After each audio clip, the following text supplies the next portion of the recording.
Desde luego las ideas de Marx han sido muy influyentes y siguen permeando en nuestras sociedades.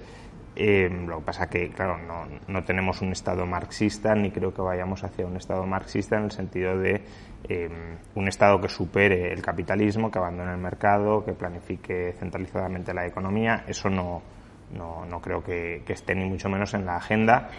No lo permite la Constitución española, no lo permitiría la Unión Europea, pero eso no significa que no vayamos hacia un Estado mucho más intervencionista, mucho más agresivo en sus lesiones de la libertad individual. El salario mínimo en España pues puede tener cierto sentido, dado que tenemos una legislación muy poco competitiva, donde en determinados tramos del mercado pues sí que puede existir poder de mercado, porque la legislación condena a mucha gente al desempleo, con lo cual le otorga al empresario un poder de mercado significativo, al menos en determinados tramos, para determinadas profesiones a la hora de negociar con el trabajador. Claro, el salario mínimo no contribuye a crear empleo, o no de manera significativa en ningún caso. Más bien, lo que contribuye, y la evidencia así nos lo señala en España, es a destruirlo o a ralentizar su creación. Incluso el informe que encargó el Ministerio de Trabajo y que estuvo bloqueando durante meses para que no conociéramos sus resultados, halló una destrucción de 30.000 empleos, de casi 30.000 empleos, por la subida del salario mínimo de 2019, al margen los que se dejaran de crear.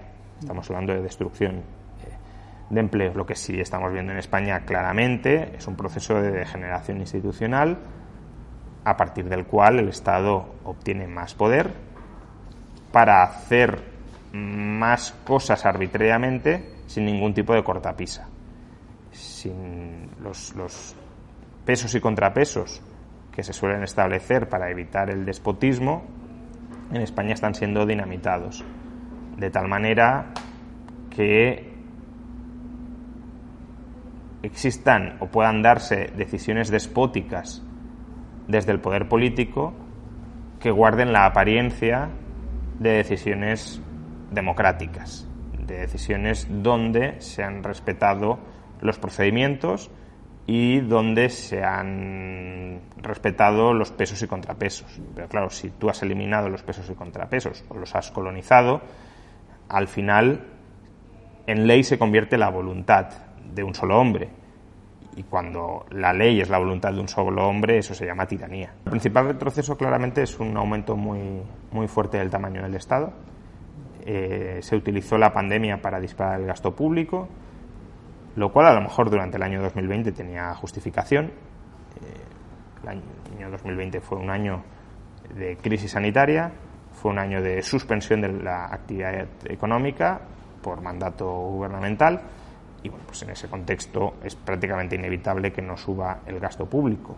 La cuestión es que el aumento del gasto público debería haber tenido un carácter extraordinario y limitado temporalmente a las circunstancias excepcionales que vivíamos. Y eso no sucedió. No digo que no sea previsible que no sucediera. Justamente la historia lo que nos demuestra es que cuando los políticos aprovechan las crisis de todo tipo, crisis económica, militares, sanitarias, para aumentar el tamaño del Estado, luego no retroceden el tamaño del Estado, desde luego no a la posición original previa a la crisis, y en muchas ocasiones ni siquiera mínimamente. Esto es lo que en literatura económica se llama el efecto trinquete. Los trinquetes son mecanismos que van hacia adelante pero no hacia atrás. Pues bueno, el tamaño del Estado ante una crisis social, económica, bélica, natural, sanitaria, es ese, es el de un trinquete. Pero se ha consolidado ese incremento del tamaño del Estado. El Gobierno, de hecho, saca pecho cada vez que le preguntan sobre esa cuestión. Han redirigido el exceso de gasto sanitario a otros asuntos. Y claro, para financiar eso, pues necesitas una maquinaria fiscal más agresiva. Y esa maquinaria fiscal más agresiva también la estamos teniendo. La recaudación se está disparando, en parte o en pequeña parte por los impuestos que se han subido, que han tenido un carácter muy concentrado y no tienen un gran potencial recaudatorio, y en gran medida por la inflación, sin ajustar los impuestos, deflactándolos para corregir esa inflación. Esto es un ejemplo de lo que mencionábamos antes, de un cierto mercantilismo, de robar a mucha gente, aunque sea un poquito, para obtener una masa de ganancias o de dinero extraordinaria, que en este caso va a parar al gobierno y que distribuye como desea para generar redes clientelares que maximicen sus probabilidades de reelección. Entonces, bueno, es un modelo muy extendido. El caso probablemente más desarrollado y paradigmático de esto sea Argentina, país con el que, al menos desde el lado de Podemos en el gobierno, se quiere mantener muy buenas relaciones y se lo coloca incluso como un ejemplo a seguir.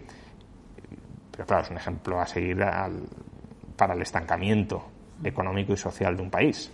Para la clase política probablemente sea un muy buen ejemplo a seguir, dado que consolida una casta política a lo largo de generaciones que es capaz de mantenerse, incluso de manera dinástica, a costa de empobrecer al ciudadano. Pero no es, desde luego, lo más razonable o apetecible para un país que aspire a que sus ciudadanos y no sus políticos vivan mejor. Bueno, la elección siempre puede estar ahí, quiero decir, yo no daría en absoluto por seguro que Feijóo tenga por qué ganar las elecciones. La política es el arte de manipular al ciudadano, tanto por un lado como por el otro, y hay un año de arte de manipulación, entonces veremos quién es más hábil manipulando. Hacer pronósticos sobre que la economía empezará a ir mejor a partir de marzo es arriesgado, de nuevo. Es arriesgado porque probablemente vayamos a un 2023 donde los tipos no suban mucho más, pero sí se mantengan altos. Ese fue el mensaje central que lanzó ayer Powell. No mucha más subida, al menos de momento, pero sí más tiempo de tipos de interés altos. Y si eso es así, claro, la economía estadounidense y la economía europea se pueden ralentizar. Y se pueden ralentizar además desatando otros problemas de los que a lo mejor ahora no somos conscientes.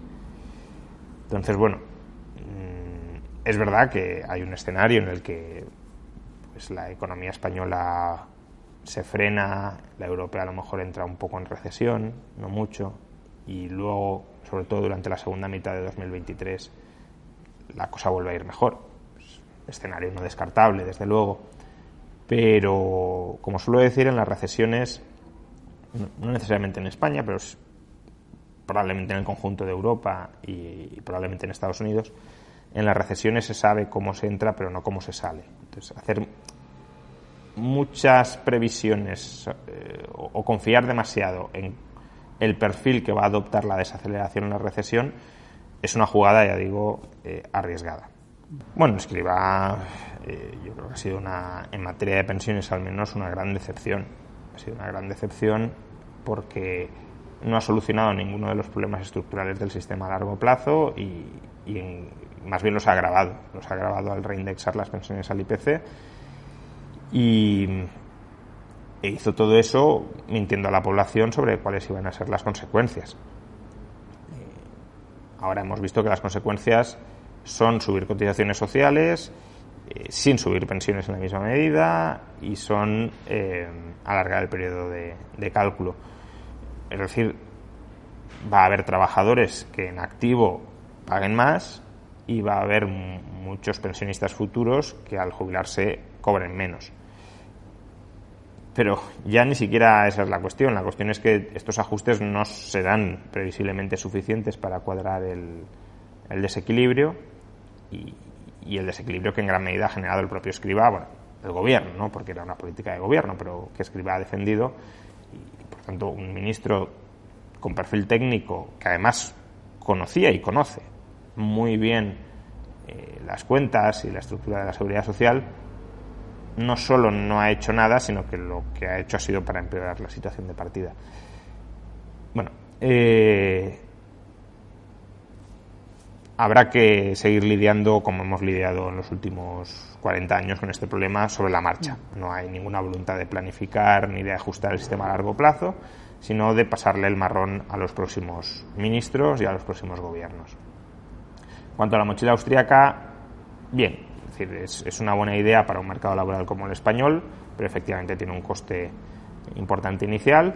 Podría haber tenido sentido destinar fondos europeos a ello, en lugar de, como hemos visto, a muchas otras cuestiones que no están sirviendo absolutamente para nada, pero no parece que esté en la voluntad del gobierno, porque, de nuevo, no es algo que genere redes clientelares, y de lo que se trata es o de repartir el dinero entre aquellos lobbies mejor colocados y más cercanos al poder político, o de comprar votos.